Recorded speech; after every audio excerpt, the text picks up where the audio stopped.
Ladies and gentlemen, fellow students, and honorable guests, I would like to welcome everyone this evening to the Herbert Simon Award Lecture and Ceremony of Roy College for Advanced Studies. This is the 15th time we are hosting the Herbert Simon Award ceremony and our first time holding it online. It is my pleasure to announce and welcome the recipient of the 2019 Herbert Simon Award, Professor James C. Austin from Harvard Business School. We certainly hope that we can host Professor Austin in Budapest soon after the pandemic. My name is Wanda Posner, and I will be your host for this evening. Roy College has recently celebrated the 50th anniversary of its establishment, along with two other anniversaries, the 25th anniversary of the John von Neumann Award and the 15th anniversary of the Herbert Simon Award. To honor this special occasion, we conducted interviews with the previous recipients of the awards. The interviews, accompanied by an article discussing the work of the awardees, will be available on G7, Hungary's economic news portal. If you would like to get to know more about it, make sure to follow them. Now please enjoy a short trailer of this project.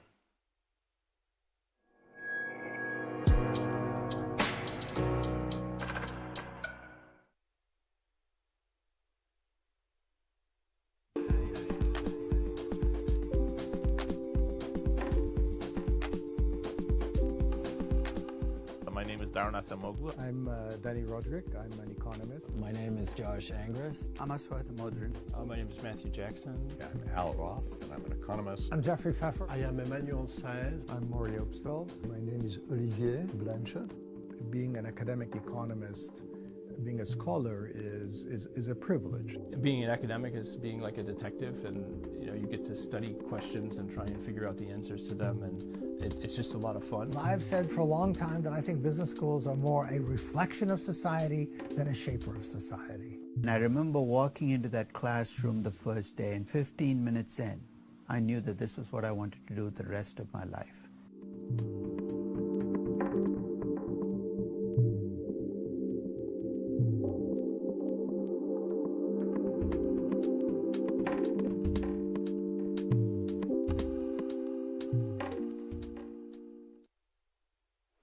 I would like to thank all our partners and professionals of the field for helping us in the organization process. Oriens Investment Management, Ramosoft Kft., Central Media Csoport, and the Economic Institute of the Hungarian Academy of Sciences. In honor of the 2019 Herbert Simon Award recipient, a booklet was written by the students of Roy College that is available online on the official website of the college. I would like to express our appreciation to our collaborating partner, the Autistic Art Foundation, whom we owe the wonderful cover of our booklet. Now please enjoy a short video about this charity organization.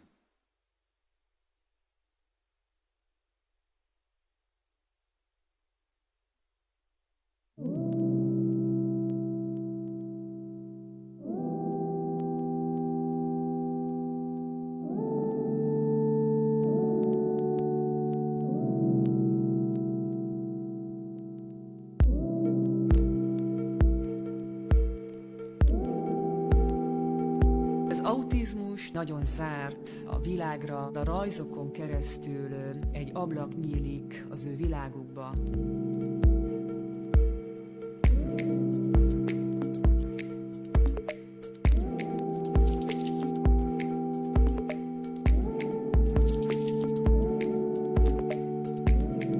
Az autizmus egy nagyon változatos formában megjelenő állapot.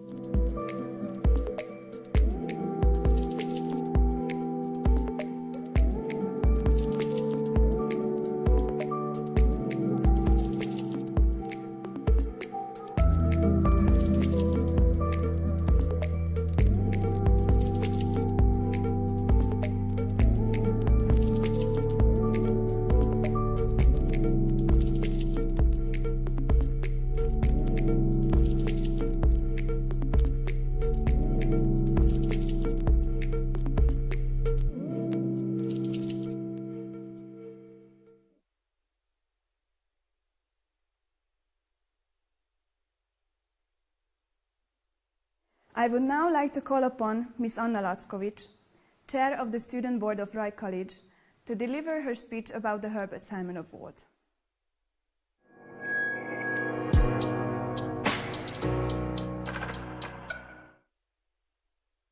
Dear ladies and gentlemen, honorable guests, I would like to welcome you all, especially Professor James C. Austin of Harvard Business School, who is the 15th recipient of the Herbert Simon Award.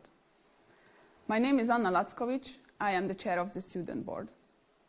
On behalf of Roy College for Advanced Studies, it is my pleasure to present the Herbert Simon Award, one of the most remarkable acknowledgements that Roy could give, and which we are so proud of, the 15th anniversary of the award.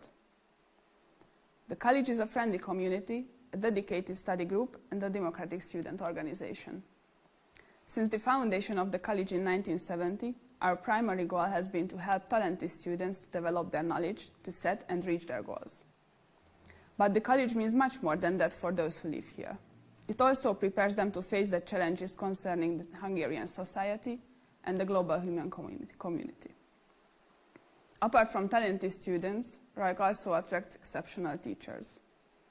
In our college courses, we get the chance to discuss and study the topics selected by the students themselves in small groups. ROIC is an independent, democratic organization that values creativity, diversity, entrepreneurial spirit, and professional competencies.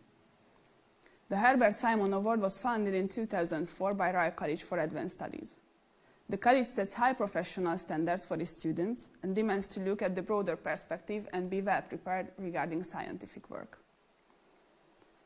Our members honor those academics with the award whose world-class research has made an outstanding impact on solving fundamental business and management problems and inspired the thinking and professional development of the college members.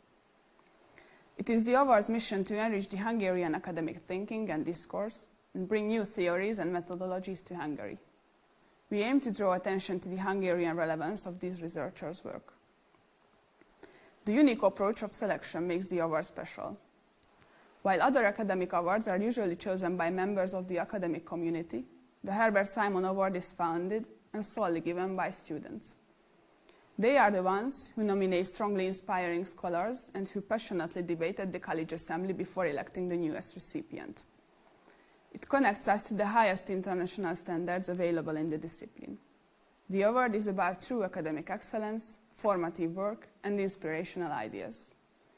This is why the day of this ceremony is an exceptional day for us, and presumably for the whole Hungarian community of business thinkers as well. The award has been so far given to James G. March, Henry Mintzberg, Michael C. Jensen, Robert M. Grant, C.K. Prahalad, Hakan Hakanson, David Thies, Pankaj Gemavat, Ashwat Damodaran, Clayton M. Christensen, Eric Brynjolfsson, Jeffrey Pfeffer, Sinan Aral, and Amy Wrzesniewski. This evening, we give the 15th Herbert Simon Award to Professor James C. Austin, whose thoughts and work have intensively inspired our community. We are delighted that so many of you joined to share this great experience. Thank you.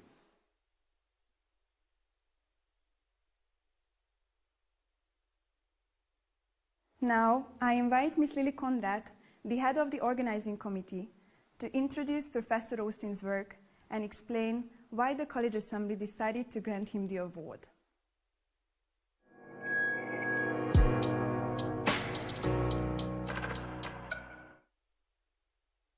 Dear ladies and gentlemen, the students of Roy College for Advanced Studies elected Professor James C. Austin as the recipient of the Herbert Simon Award in 2019, but due to the pandemic, we had to postpone his lecture until present. Now, I have the privilege to highlight some aspects of Professor Austin's contributions to business administration, which had a significant impact on us, the students of Roy College, and led us to elect him as this year's awardee. The Herbert Simon Award aims to reward outstanding scholars, but also serves as a spotlight for topics that have a positive difference in our society and that we should focus on in the future. James E. Austin is the Elliott I. Snyder Professor Emeritus of Business Administration at Harvard Business School, and he has been a member of the HBS faculty since 1972. Professor Austin's research focuses on corporate social entrepreneurship, cross-sector partnering, and value creation of the social sector. He is the author of the Collaboration Challenge, How Nonprofits and Businesses Succeed Through Strategic Alliances, and co-author of several other books. During his career at HBS, he had to develop over 100 case studies. He was the co-founder and chair of the Harvard Business School Social Enterprise Initiative, which aims to educate, inspire, and support leaders across all sectors to tackle society's toughest challenges and make a difference in the world. Professor Austin received the 2008 Ashoka Award for Entrepreneurship Education from the Aspen Institute's Business and Society program. The award recognizes exceptional professors who are leaders in integrating social and environmental issues into their teaching and research. His academic work identifies the needed collaborative mindset, analyzes the drivers of partnership development along the collaboration continuum, and offers smart practices for achieving successful cross-sector partnerships. Being sensitive and open towards social issues is essential in Rye College. We are looking for ways to have a positive impact on our surroundings and aim for professional development that could provide tools for this later on. Business students study about strategy, finance, economics, but we have fewer opportunities to learn about social value creation. The work of Professor Austin inspired us to pay more attention to local nonprofit organizations' operation and have a different mindset about what is expected from business leaders. His theoretical frameworks about the stages of cross-sector collaboration sparked debates within the community, and we found the guidance of his books useful during our own analysis. Inspired by his work, the members of Rye College published a booklet, including relevant local examples. The creation of this booklet contributed to our understanding of the struggles and opportunities of NGOs. Conducting interviews and writing summaries about the Hungarian scene made us feel more involved. We believe that the theories of Professor Austin might serve as a guideline for the Hungarian social sector as well. Dear Professor Austin, we are honored that you have accepted our award and our invitation, and we hope to host you in Hungary as soon as the circumstances allow it. Without further ado, on behalf of every member of Rye College for Advanced Studies, I kindly ask you to accept the 2019 Herbert Simon Award.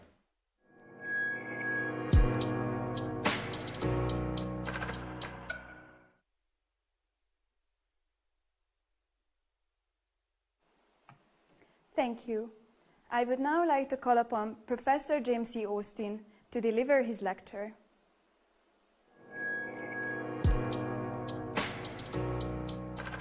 Thank you very much for those generous words of introduction, and allow me to express my deep appreciation for being honored with this prestigious recognition.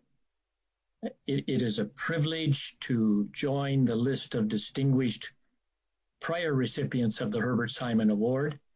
I particularly value that this selection was made by students because, for me, a fundamental mission of an educator is to enrich the learning of students.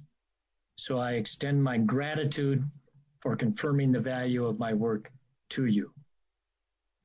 I will now share with you some of my reflections on the important phenomena of cross-sector collaboration. To facilitate the exposition, I will utilize the following PowerPoint presentation. Allow me.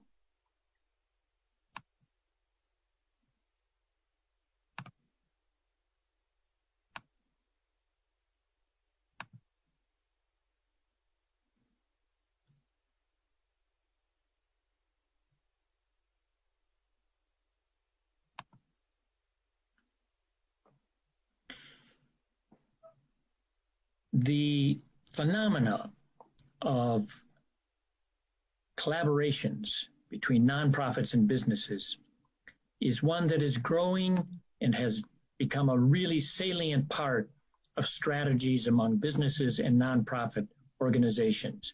It would be appropriate to say that we, in fact, have entered the age of alliances. In a survey of 257 of the world's largest non-financial corporations, 96% of them have on average collaborations with 18 nonprofits.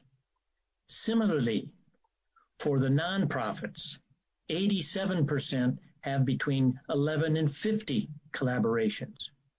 But partnering is not just for big organizations. A survey of small and medium enterprises and nonprofits found that 88% of the businesses and 74% of the nonprofit organizations also have collaborations. Collaboration is not size dependent. Importantly, in a survey of 766 CEOs from 100 different countries, 78% of them considered that their partnering with nonprofits was critical to being able to achieve their strategies for sustainability. Having analyzed hundreds of cross-sector collaborations between nonprofits and businesses, sometimes governments, what we were able to identify is a phenomena that we call the collaboration continuum that describes the relationships and distinct forms in which collaborations can take place. The most common, certainly in Hungary as well as elsewhere, is the philanthropic collaboration in which a nonprofit approaches a corporation, requests a donation, and in its generosity, the corporation will provide funds or in-kind goods and services, and that certainly provides a significant, important help to the nonprofit organizations. A second form of collaboration is what we call the transactional. This is one in which both sides begin to put in resources and their different kinds of competencies, and they focus on a variety of things that they can do together. It's not simply a donation operation. One of the examples would be, for example, the employees of corporations can in fact volunteer their time and work with a nonprofit, either in helping them deliver their services or some sort of internal management issues that they might have. Another form of that transaction is cause-related marketing, in which company would promote and market their product, but in association with the cause that the nonprofit organization is doing, and then a portion of the proceeds generated would go into that nonprofit. Let me provide you with an example of that. The American Express Corporation decided that it wanted to help and assist the support of the restoration of the Statue of Liberty. So they made an arrangement whereby any increase in applications for the credit cards, membership, becoming a credit card holder, or the use of those credit cards during a 1 to 2 month period, a certain small percentage of those donations or those increased uses would be donated to the fund. The result was that in that period, there was a 45% increase in applications to use the card, and in total, $1.7 million were generated and donated to the fund. Another form of transactional collaboration could focus around a specific problem. An example here would be when the Environmental Defense Fund in the United States, a nonprofit organization that focuses on solving environmental problems, approached the McDonald's Corporation and said that their form of packaging their goods, their hamburgers, their Big Macs, was utilizing styrofoam packaging, which was not recyclable.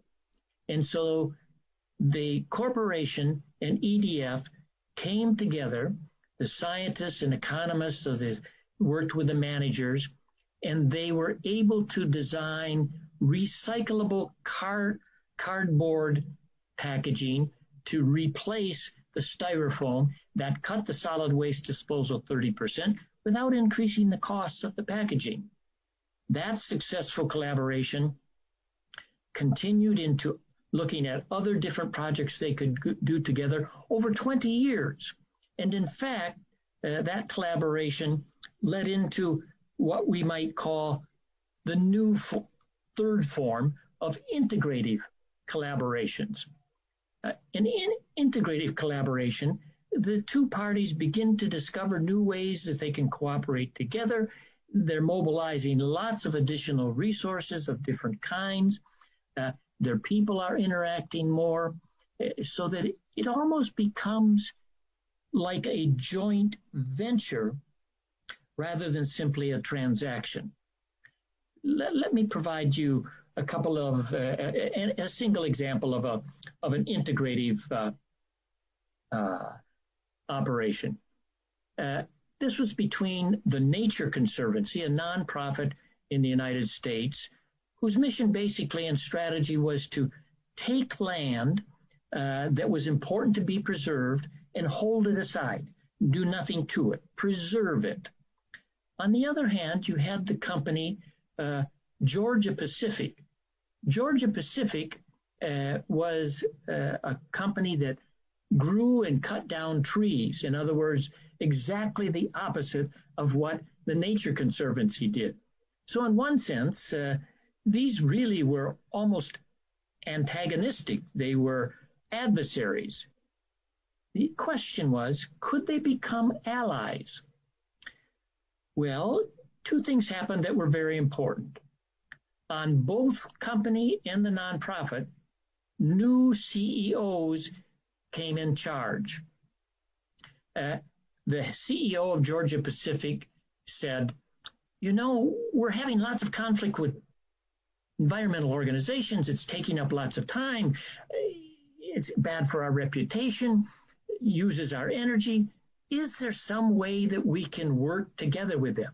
On the other hand, this new CEO of the Nature Conservancy said it's becoming more and more difficult to find undeveloped land that we can preserve.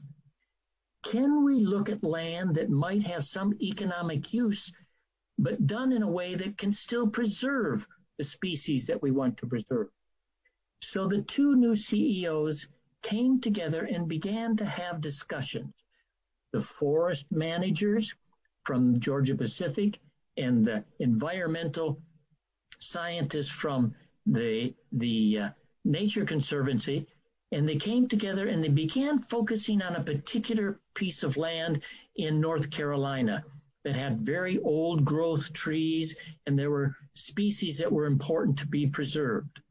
And so they found ways that they could timber, extract trees in a less harmful way, and so they decided that they would co-manage.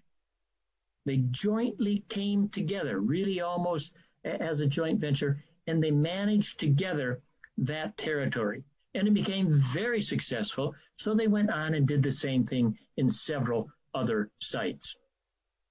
And there are, in Hungary itself, also examples of integrative collaborations.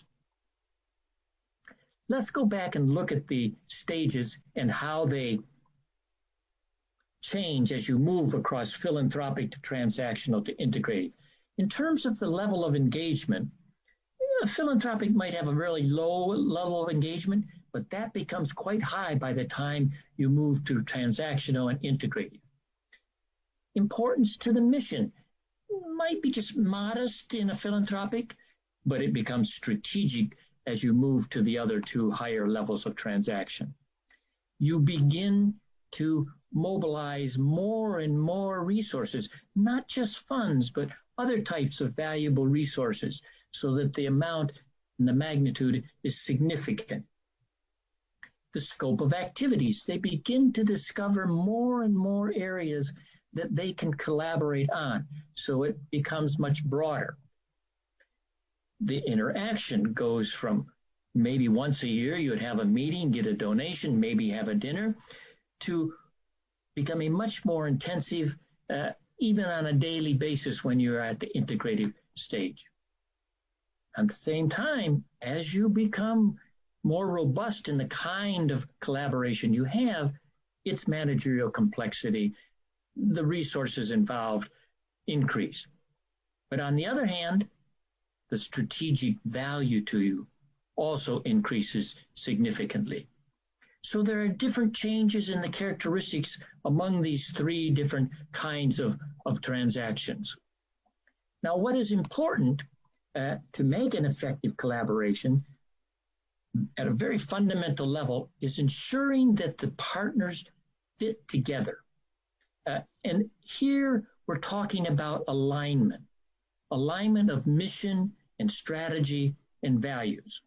Let me give you a short example of alignment.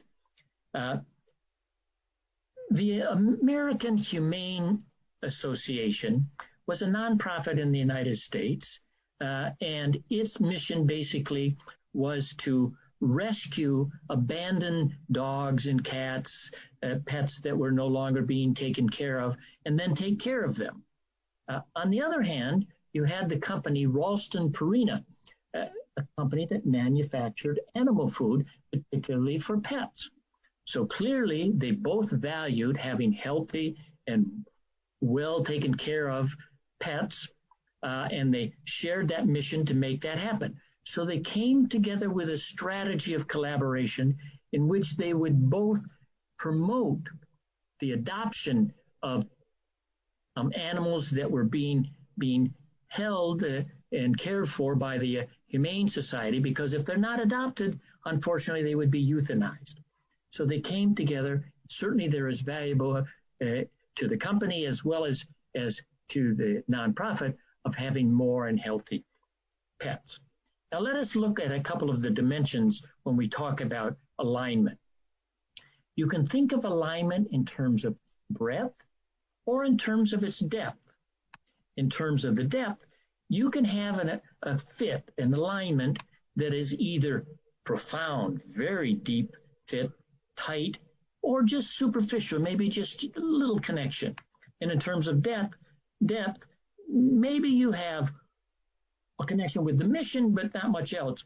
Or maybe you have it with all of them. The breadth is very large. So that in the optimal sense, what you want is a profound and broad alignment across the values, the strategy, and the mission. Now, if we then turn to look at the heart of collaborations, it is creating value. You don't collaborate simply for the sake of collaborating. It is nice, I agree, intrinsically to be a collaborative person, but what we're trying to do with cross-sector collaborations is to generate significant value. And so it's very important to define the value that you're trying to create. And when one does that, you need to ask yourself, for whom are we creating the value? And identify the organizations, the individuals, who is going to be the recipients of the value that you're creating, and then recognize that the value is in the eyes of the beholder.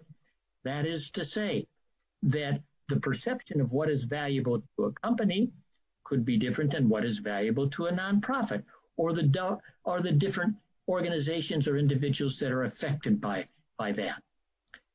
And it's also very important when you think of value that you realize that there are costs that are involved, resources that are mobilized to generate that value. So value is really the difference between the benefits that you produce and the costs that you expend to produce those values. Now, at the heart of generating more value are the kinds of resources that you deploy to create that value. And so you can think of resources as different kinds. First of all, there are generic resources. For example, all companies have money. They can write checks and give donations. All nonprofits can deliver some social service and enhance reputation. These are common and they're valuable resources But if you think of the assets that a company has and that a nonprofit has that are specific to them, that is to say, they have them but others don't. And even further, among those specific assets, those which are most important to generating their success, that is to say their key success assets, then if you mobilize those resources, then you are going to be able to generate even more value. And lastly, it is very important that those resources that get mobilized are complementary to one another. That is to say, when you put them together, they are able to create a set of competencies or capabilities that allow the partners to do things powerfully that they would not have been able to do otherwise. Now let's look more specifically at why would a company want to collaborate with a nonprofit? Now, at the most basic level, there is emotional gratification. You simply are going to feel better because you're doing good. That's a psychological benefit that anybody in a company would enjoy. Secondly, you're going to generate goodwill. Your reputation will be enhanced simply because you're doing good for others. But more specifically, there are connections with your stakeholders that can also be significantly enhanced. So for example, let us look at your core customers. If you have a social value producing collaboration, then that might enhance or entice consumers to give you preference when they buy your product rather than some other product that might be equally good, but you have in addition this social activity that you're doing. And that may make them more loyal. They may come back to you to buy again and again. And you in effect are enhancing your image there, going beyond what is just there by producing a good or service.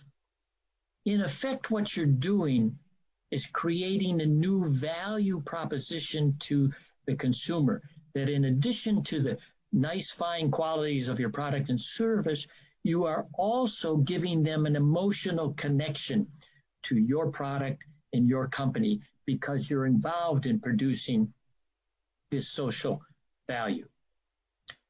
And that may allow you to develop new market segments that you wouldn't have had otherwise. Now, if we go beyond customers and look at your other key stakeholder, your employees, what has been found by a variety of surveys and studies is that collaborating on social positive collaborations increases the motivation of your own employees. It increases their loyalty of the company toward the company. Also, even their productivity can be enhanced by the existence of your collaborations. You are able to attract people to your company that will come to you. You may be paying the same salary as somebody else, but because you are engaged in these social activities, they will come to you rather than the other company. And it allows you to select people into your company that share the values that you have. And third, you are often able to retain people because of the social activities that you are engaged with. And it may allow you to attract a more diverse group of employees. In addition to customers and employees, there's also the government. If your company is seen as producing public good by its collaboration, then you may have greater credibility with the government, access to different government officials that are concerned about that, and even potentially get favorable treatment. Beyond these three stakeholders, there is also the community in which you are actually operating. Your factory, your business is operating in a certain area. And if you are producing good things for that community, then in turn, they are likely to support you. That is, your license to operate in their area will be stronger. Beyond these important four are your suppliers and distributors. Sometimes a collaboration with a nonprofit, you can engage your suppliers and distributors to also participate, and that may deepen your engagement and the strength of your relationship with them. So these increased benefits with your stakeholders then may allow you to reposition your product or brand, may even increase the internal process management that you have. And it gives you access to special resources, to the networks that nonprofits have, to the special knowledge they have about certain markets and peoples and individuals, to kinds of internal technologies, all of which can provide you with competitive advantages. Now, if we turn and look at creating values for nonprofits, why would they want to collaborate with a corporation? Certainly, as we all know, it's very nice and important to be able to receive cash or in-kind donations. That can be very important to our really financially stressed nonprofit organizations. But interacting with a corporation may also increase your capacities in a variety of ways. You may be able to develop and strengthen your management techniques through that interaction and assistance. Operating technologies, you may learn or obtain equipment or know-how that strengthens that. Your ability to communicate may be further strengthened, and even your capacity to lead. So all these can increase your capacity by relating with the corporation. Your exposure increases. Your credibility may be enhanced, all of which in turn may give you increased access for funding, for media, for government relations, with other partners, with suppliers, and with volunteers. So that your increased access to those resources then in turn may enable you to expand and broaden your distribution, all of which give you important competitive advantages. Now, if we move from the values to both of the partners, it's important to look at the values for society in general, because you're doing that by generating benefits to individual beneficiaries, to organizations, and to society. In effect, you're creating value at the micro level, at the meso level, and at the macro level. Now, what we have in recent years identified is yet a fourth stage, a fourth form of cross-sector collaborations, which are transformative collaborations. These collaborations are focused really on larger changes to the systems or industries.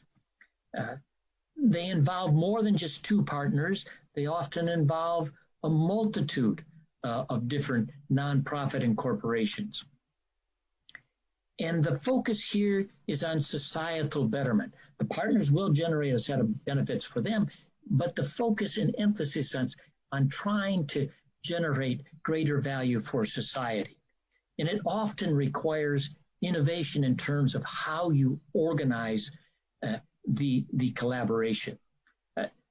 Let me provide a couple of examples of transformative cross-sector collaborations. The World Wildlife Fund, nonprofit global organization that protects different species on the planet, was very concerned about the depletion of marine fisheries around the world.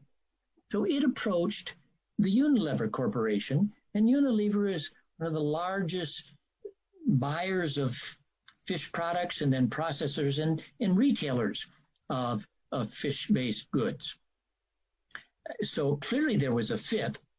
Both WWF And Unilever wanted to have sustainable fisheries so that you would ensure the supply and so that diversity would be increased. But they realized that just the two of them alone would not be sufficient. It required the involvement of the entire industry's chain. So they began to engage actors from the fishing part of the chain, to the distribution, to the processing, to the wholesaling, to the retailing, and to mobilize the industry to take up distinct sets of practices that would be more fruitful and helpful to the marine species and their survival. They created these standards and they created a new organization, the Marine Stewardship Council, which involved representatives from that entire chain. And they created specific techniques that would improve the behavior. And then they generated a certificate that anybody that was adhering to those requirements, you would have the Marine Stewardship Council label on your product. And so consumers would be able to choose your product because they know that those fishes and the processes of producing that product were being done in an environmentally appropriate way. Let me give you another example. IBM has sort of the mission of being a values-based innovation that matters. They want to use their know-how and their knowledge to produce new innovations and that will really have a societal impact. So they came together and they decided that they could create a world community grid of computers. The excess non-used surplus time on computers. And so they got people to voluntarily sign up to this grid and pool their unused time. 650,000 individuals, 460 organizations in 227 countries, 2 million computers, and 654,000 years of runtime were put together and put into the grid.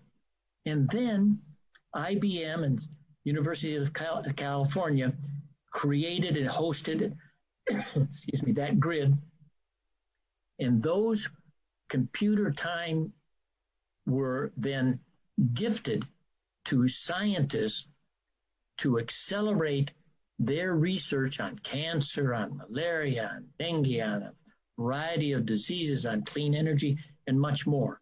So you got faster science results and greater benefits because of that. So transformative organizations become very important.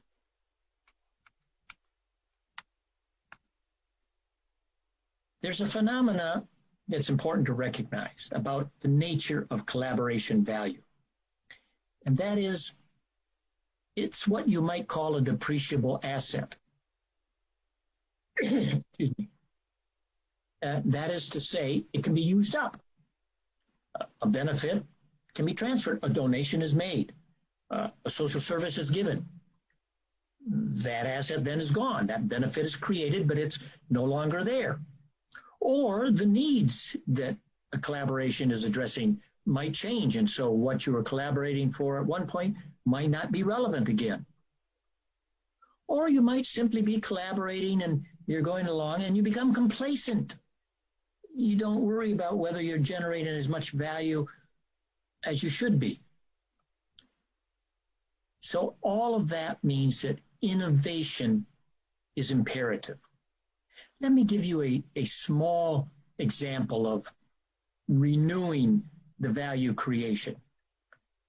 There was a British energy company, and its employees had a fundraiser during the year, and then they selected a particular nonprofit organization, one that worked with with people with learning disabilities, they selected that organization, and the funds that they raised, they donated to that nonprofit organization. Now that philanthropic collaboration could have ended right there.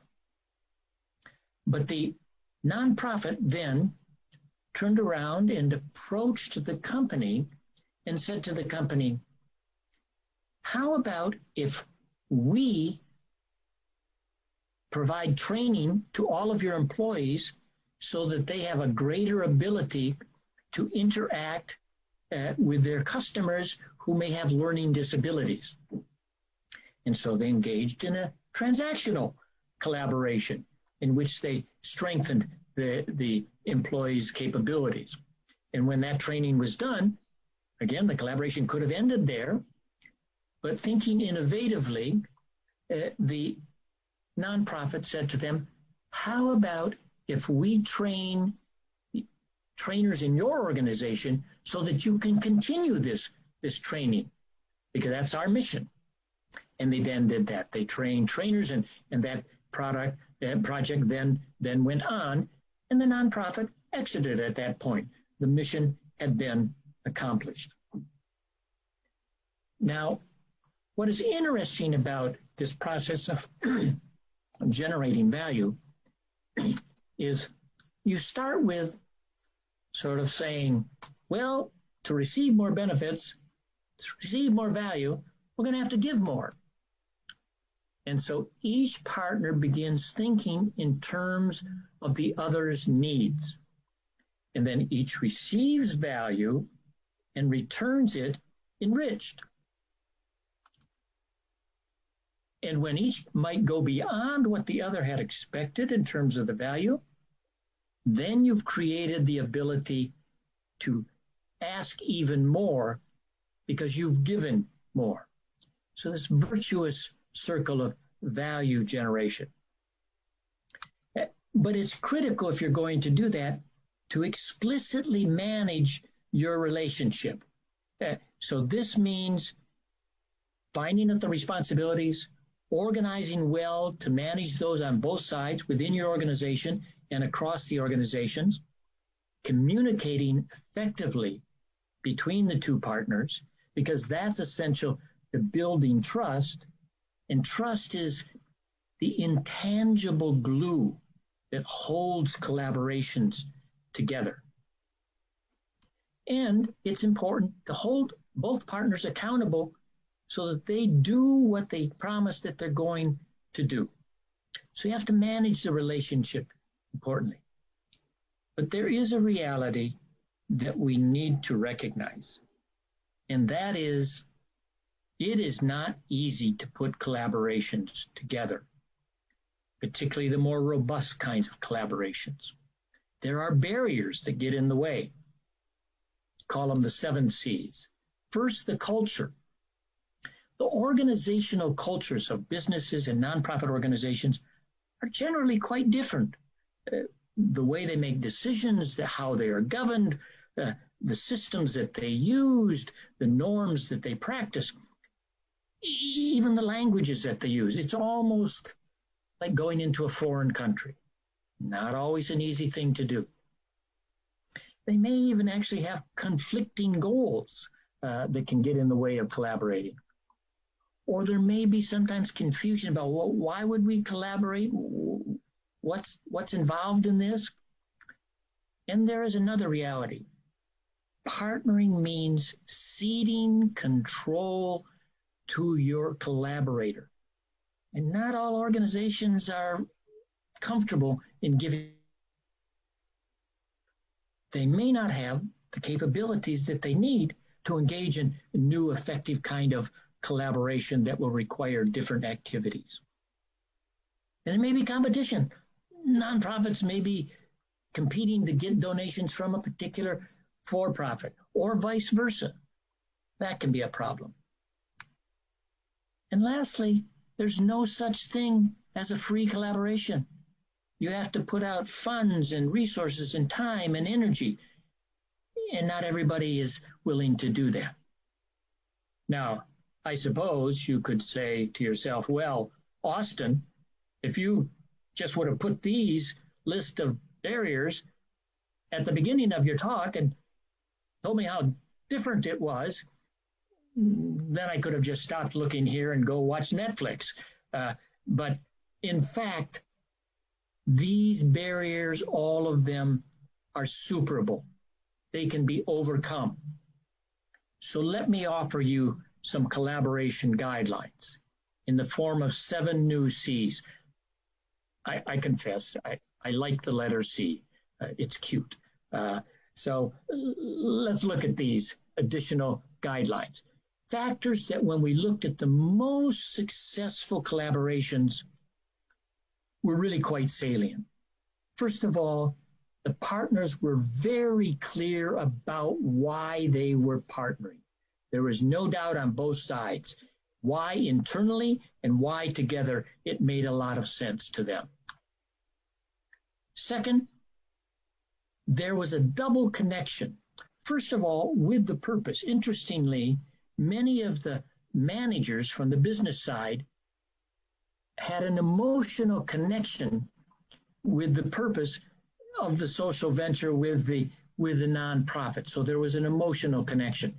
But secondly, there was a connection between the people, the partners on both sides.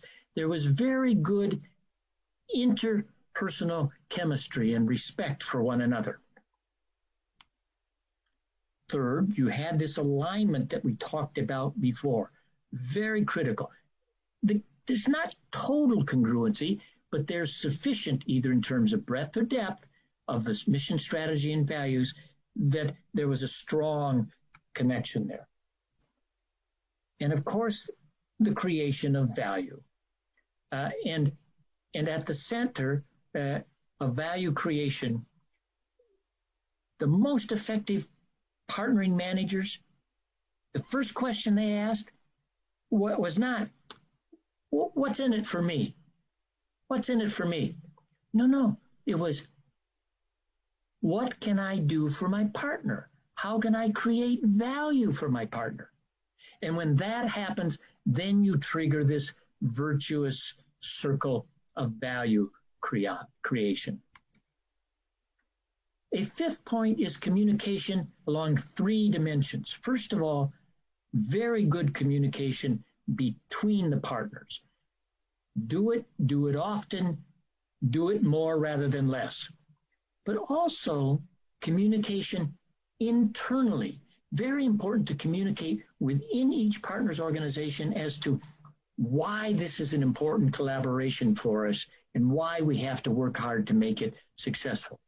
And then similarly to its outside stakeholders, to other donors to the nonprofit, to other investors, why is this strategically important to us? So communication along 3 dimensions. And then continual learning, really learning along 2 dimensions.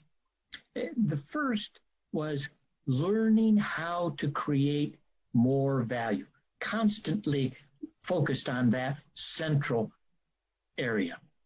And then secondly, learning how to partner together, how to collaborate. This is in fact a learning process, an organic process that you get better at the more you do. And then lastly, a very deep commitment to the partnership. And any relationship that goes on will find times where there will be problems and difficulties. And the stronger partnerships, when they found those problems, they confronted them, they solved them together, and they overcame them. Sometimes the problems would occur with a partner that had nothing to do with the partnership itself, the collaboration. But if you are there as a partner to help them deal with that other kind of problem, just be supportive. That too is a form of deep commitment. So let me end by looking to the future. And let me turn to one final survey that is illuminating. This is the Global Innovation Barometer survey. done annually.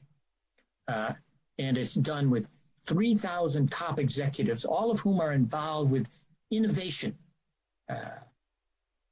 And that survey found that 86% of those executives believed that the 21st century innovation is about partnerships between several partners more than the success of a single organization alone.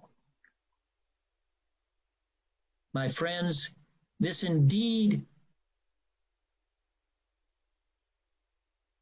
because the power of partnering is achieving more by working together. Thank you very much for your attention. To your questions. Thank you so much, Professor, for your lecture. I would now like to start the Q&A session of this event and ask the audience to put questions to Professor Austin. The first question is coming from Anna Mészégető. Social enterprises, hybrid models, and collaborations between nonprofits and for-profits are the last few years' innovations to solve social problems. Do you think that these are the superior form to traditional nonprofit structures? Are these models easier to be adjusted in order to reach our social goals? Rather than viewing them as alternatives to nonprofits or to different kinds of corporate philanthropy, I think it's important to realize that they are additional ways that corporations and nonprofits can engage. Social enterprises have emerged. I've been deeply involved in that field since the 1990s. They emerged as a new way of thinking about how you could generate social value utilizing the form of producing goods or services, being an economic entity. And clearly they are able to do things that a strictly nonprofit is able, that depends on philanthropic money, can do. So what it allows is a different form that helps achieve perhaps more sustainability in some senses, and also sometimes engage in activities that simply a service delivery nonprofit might not. But social enterprises can also collaborate with corporations. So they're not necessarily separate, but they can be complementary. And you might even go beyond that and talk about corporate social entrepreneurship, which is a way to look at your corporate social responsibility in a more entrepreneurial and innovative way, to create new ways of doing what you traditionally have done in terms of your philanthropy. So rather than seeing them as alternative models, I think it's perhaps more accurate to look at them as being additive, as being additional and very positive ways that we can generate societal welfare. Thank you. The second question from Tünde Kis. Most Hungarian nonprofit organizations are struggling with lack of support and lack of resources. The majority can only allow 1 or 2 full-time employees for whom only the minimum wage can be paid. How can you maintain and manage a long-term collaboration when you lack the human power and time that is essential to include and cooperate with another party?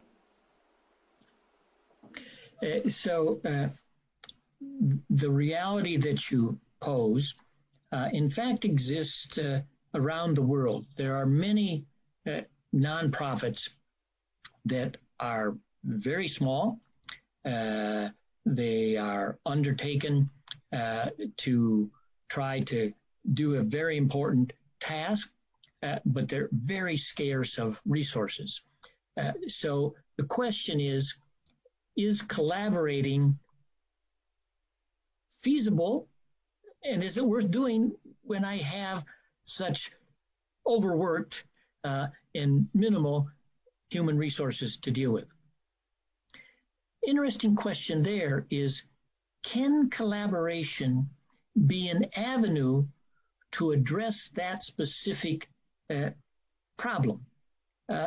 If in fact you were to engage with a corporation, it doesn't have to be a big corporation, it could even be a small corporation, but being able to do it within your constraints of time and resources, but you might be able to mobilize additional, even volunteers, to help with the management parts of your nonprofit organization or with the service delivery of what you are engaged with.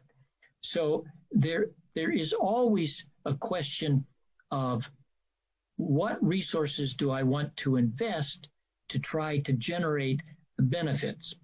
And that is difficult when you're very small, but it may be that trying to make an extra effort to engage at a certain level might enable the creation or the flow of the kinds of resources, financial or in kind, that might allow you to then go to the next level, not only of your own service, but then of engaging more robustly in other collaborations.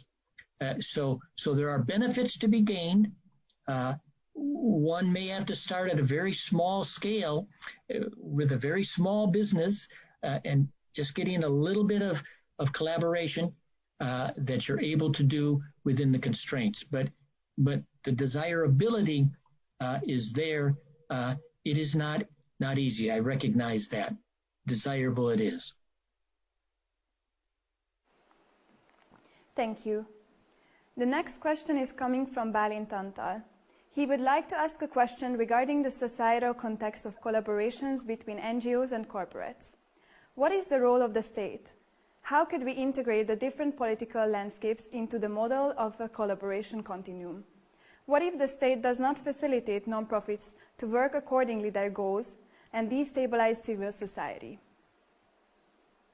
So the interesting thing is that about collaboration is they exist globally in almost all countries. There are cross-sector collaborations that go on. And so that means that the context, the social, political, and economic context is really varied. So what generally happens is that the form of the collaboration or the degrees of the collaboration are affected by that context. There is no doubt about that.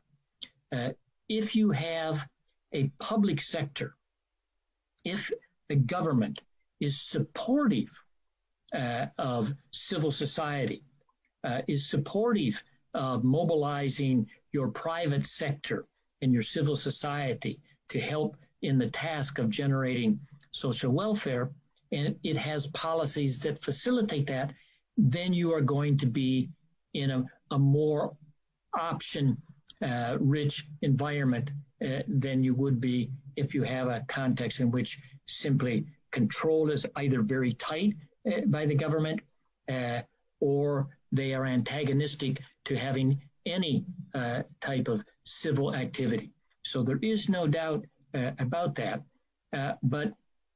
And so if you look around the world to countries that are highly centralized, if you look at China, People's Republic of China, it is a centrally controlled, but in fact, there are nonprofit organizations that operate there.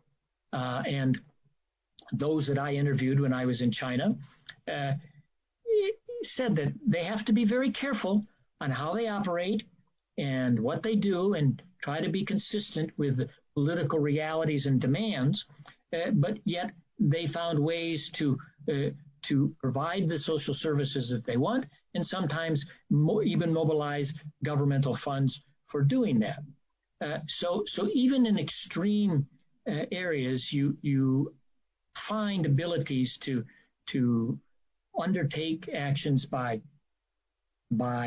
civil society and having companies and civil society come together in collaborations. And often you will also have these cross-sector collaborations in which you have the government as your partner rather than a business with a nonprofit. Similarly, corporations might collaborate with the government and have a cross-sector collaboration there. And in some areas, of which there are lots of examples, you have what they call a public-private partnership in which you have the government, the corporations, and civil society working together. And those often are particularly powerful in addressing what we call the systemic challenges that transformative collaborations address. So there is no doubt that the contextual environment that you're operating in will shape what you can do, but the world of practice reveals that a great deal can occur, and there will be collaborations across all types of sectors. Thank you. The fourth question is coming from Anna Lackovic. She asks, could there be any drawbacks for a nonprofit organization of being part of a collaboration, assuming that the collaboration itself operates perfectly in theory? So there have been lots of studies and articles written in the literature, particularly the nonprofit literature, that raise issues and concerns that a nonprofit organization might in fact be adversely influenced or controlled by the corporation because of differences in size. So there might be a risk of that happening, which is why ensuring that there is very good fit in terms of the values and then the strategy that's undertaken is really important. So being manipulated by a corporation can be bad. Let me give you an example. This was a transactional collaboration, and it was between the American Medical Association, which in the United States is the professional association of medical doctors. And almost all of the doctors belong to it. It's a prestigious professional organization that is aimed at strengthening their abilities and their mission. The AMA was approached by a corporation. It was called, the corporation is the Sunbeam Corporation. The Sunbeam Corporation manufactures kitchen utensils like beaters, electric beaters, and other little utensils that you would use in the kitchen. And Sunbeam said to the managers of the AMA, they said, well, how about if we have a cause-related marketing arrangement?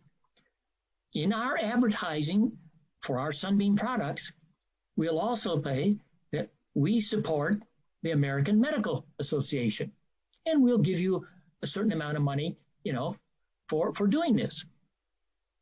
And the managers of the nonprofit said, "Wow, this is another source of funds, and I can use that." And so, as a manager, they're saying, particularly the finance officer, said, "Well, hey, let's get some more money." And so they entered into this contractual obligation. And they started doing this. And this company was advertising, and on it would be the AMA label. Doctors, medical doctors around the country that belonged to the AMA started seeing this ad on the television. And they said, what is my professional association doing with an electric mixer? There's nothing to do with us. Why should we have this? This isn't what we're about. And that discontent with the members grew greatly to the extent that finally they insisted to the management of the nonprofit to end this contract. It was just inconceivable. It has nothing to do with our mission or with our values. We shouldn't be doing it.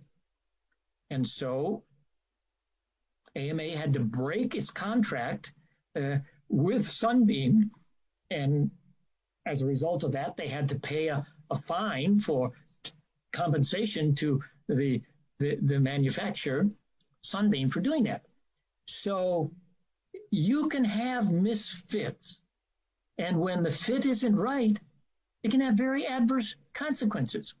So that's why being careful and thinking about alignment is an important dimension. So there can be problems with collaborations, but they're all manageable. Thank you. The next question is coming from Attila Ola.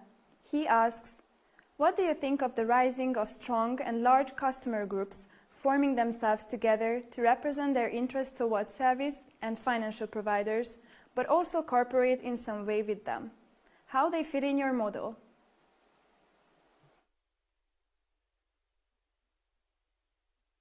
So tell me a little bit more about what is the organization that was being formed? I didn't quite catch that. Sorry, let me repeat the question. What do you think of the rising of strong and large customer groups forming themselves together to represent their interests towards service and financial providers, but also cooperate in some way with them?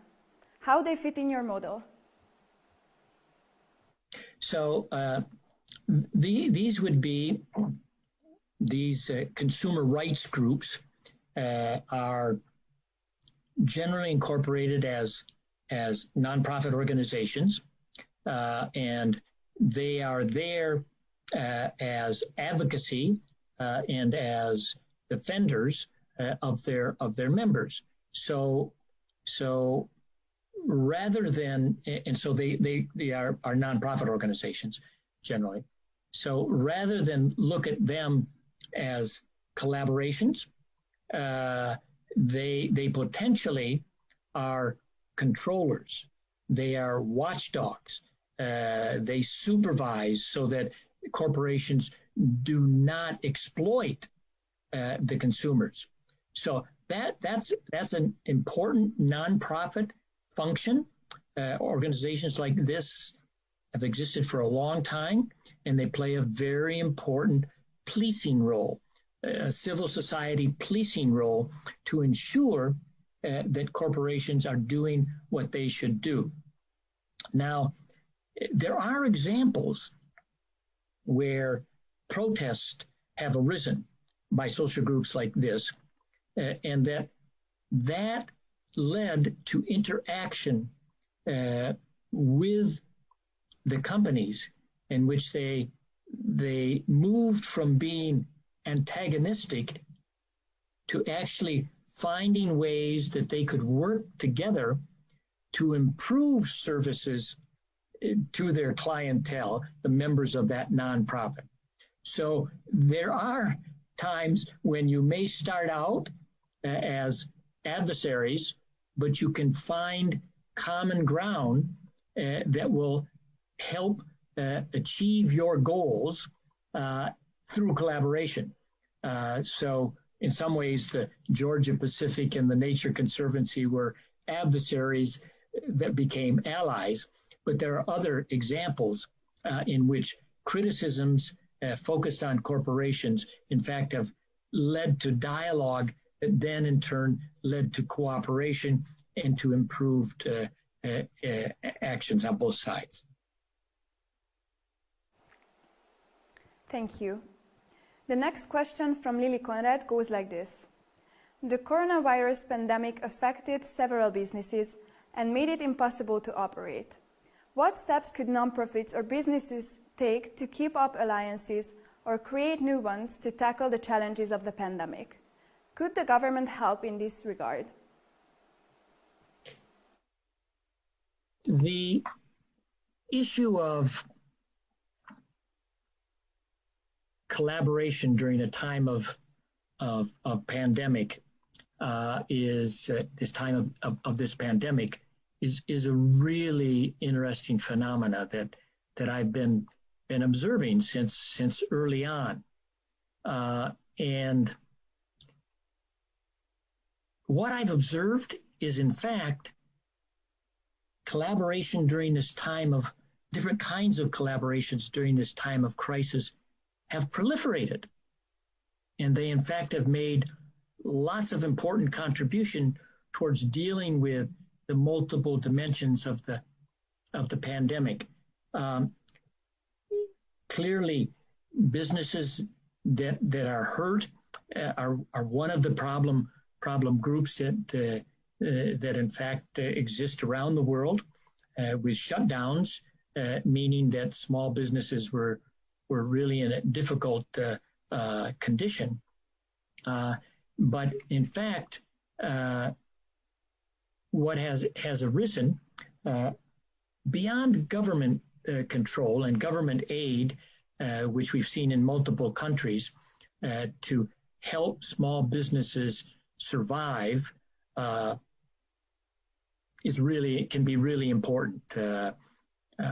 In the first aid package in the United States, one of the clauses was that the wages of workers, the companies would receive loans from the government to cover the wages of their employees during the pandemic, if they would keep working. And then if they continued to work, that loan was forgiven. So governments can do things specifically for that product. But even beyond that, it might be interesting to note, ask the question, is collaboration any different during the pandemic than at other times? And I think in many ways, there are important differences, perhaps worth noting. So the barriers to collaboration that I put forth, they're similar, but the motivation to overcome those barriers are greater. So finding goal congruency is easier to achieve because it's the unifying force of the pandemic. There's a common threat to everybody. Necessity is the mother of collaboration, you might say.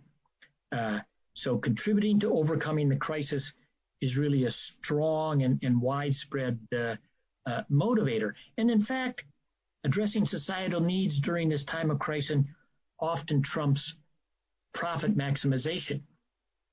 You have multiple examples of companies being willing to deny themselves maximum profit in order to proceed to provide some service or product at a more accessible cost.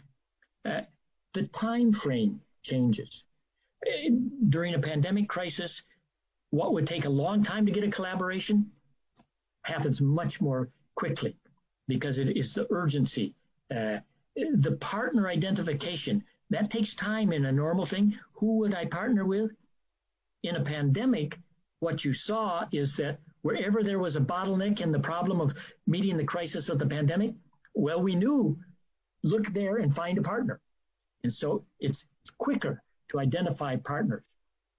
There's also a greater willingness to take risk during this time. Companies would go forth and produce masks or protective equipment even without having a license, or even in the virus, production of the virus inoculations. The companies that undertook that agreed to produce before they were even proven to be valid.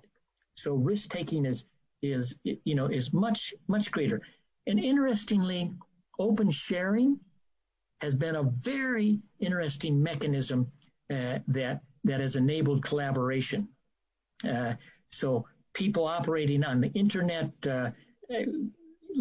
grave access in a multitude of ways, collaborations happening instantaneously across the country to develop new swabs, testing swabs, and working together to get it done.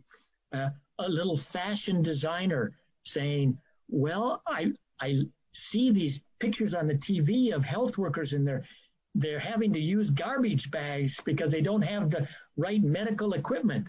And so she downloaded the specs and for the medical wardrobe, created patterns, put it up on YouTube, and disseminated it. And people around the world then started making these gowns, medical gowns, and distributing them. So there's a multitude of factors during the pandemic that in fact revealed kind of a new dynamic for collaboration. I'm sorry for going on, but it's a really important aspect that we're living through. And in one sense, the collaboration from all the way of people mobilizing to donate food to hospital workers, to all of these other areas, that increased collaboration in one sense raises one's spirit about something positive in dealing with a very difficult period. Thank you so much. The sixth question comes from Zoltán Laufer. He asks, how should the goals and objectives of the collaboration be formed, and how can the participants make sure that they will be achieved? So the goal formation, the objectives of the partnership really need to be addressed in the process of seeing if the partners can actually come together.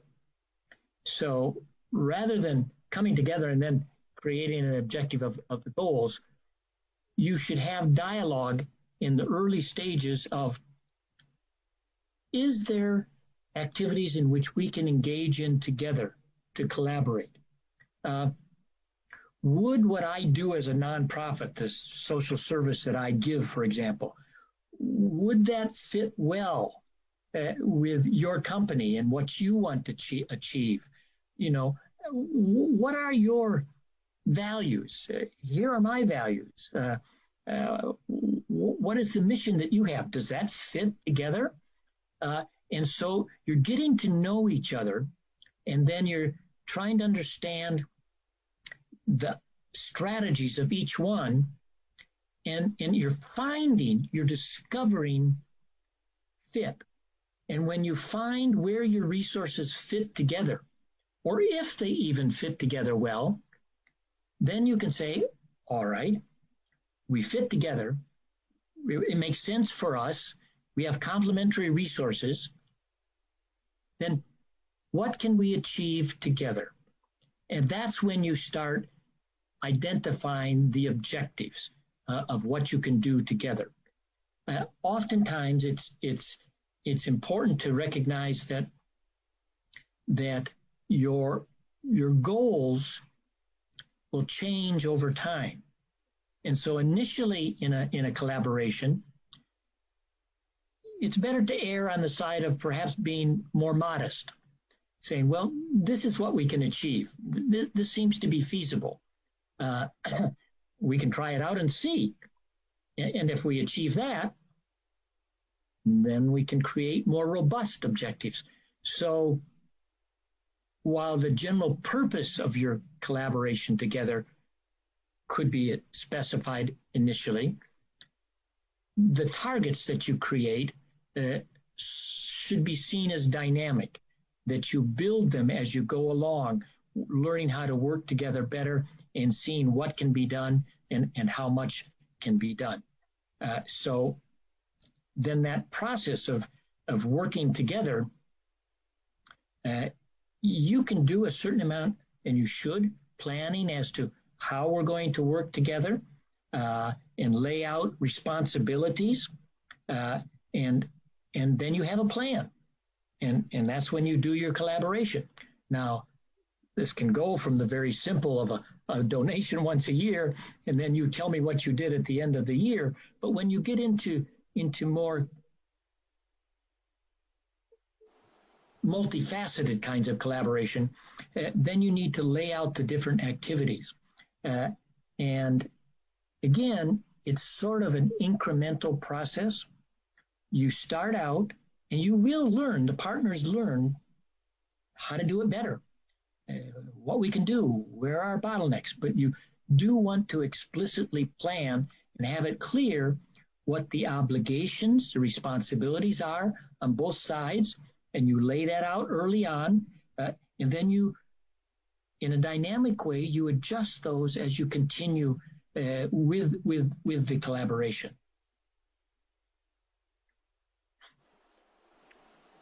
Thank you. We have time for one more question. The last question from the audience is the following. The professor mentioned several ways how collaborations can create value for the corporations, for example, increased customer loyalty. Can the management somehow persuade profit-oriented investors that the money spent on these partnerships will be worth it? Are there any commonly used ways to measure this? So there actually have been a multitude of studies, empirical studies, in which you have been able to test different collaborations and their effect on sales, on reputation, which in terms of the reputation of a company, in terms of the percentage of valuation of the company, is about 30%. So whatever you can do to enhance reputation, in fact, is a direct economic benefit. There have been studies in terms of retention rates, of recruiting advantages, of internal motivations. There have been studies about product innovation that occurred because you were working with a nonprofit and you discovered new ways to think about your product and your service, or even how to address an entirely different market segment. So it is not a mystery. It is no longer a mystery. There are empirical bases for actually showing the cost effectiveness of engaging in these collaborations, as well as other sort of corporate social responsibility, but the collaborations themselves. The interesting phenomena that is certainly beginning to become the frontier of management in general is how can corporations go beyond the traditional narrow view of profit maximization to their shareholders as the driving and single force. The Business Roundtable, the largest business association in the United States, which has membership of the major corporations in the country, came out this last year with a new statement that said it is vital that we no longer consider our shareholders, as the only or even the most important stakeholder that we have. We cannot exist if we do not, in fact, create value for all of our broader stakeholders. And so workers, employees, society in general. And so there is a shifting frame about what is the value framework that corporations are using and should be using in the future. And there is a search that is going on to have a renewed and more robust sense of mission and sense of what we value.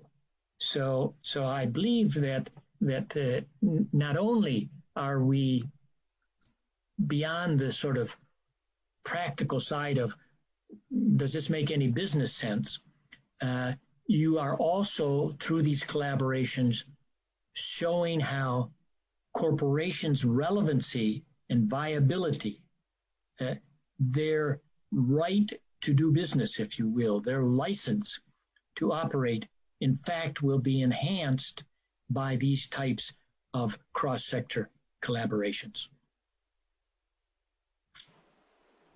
Thank you. I'm afraid we don't have any more time for further questions, but I would like to thank you, Professor, for being here tonight.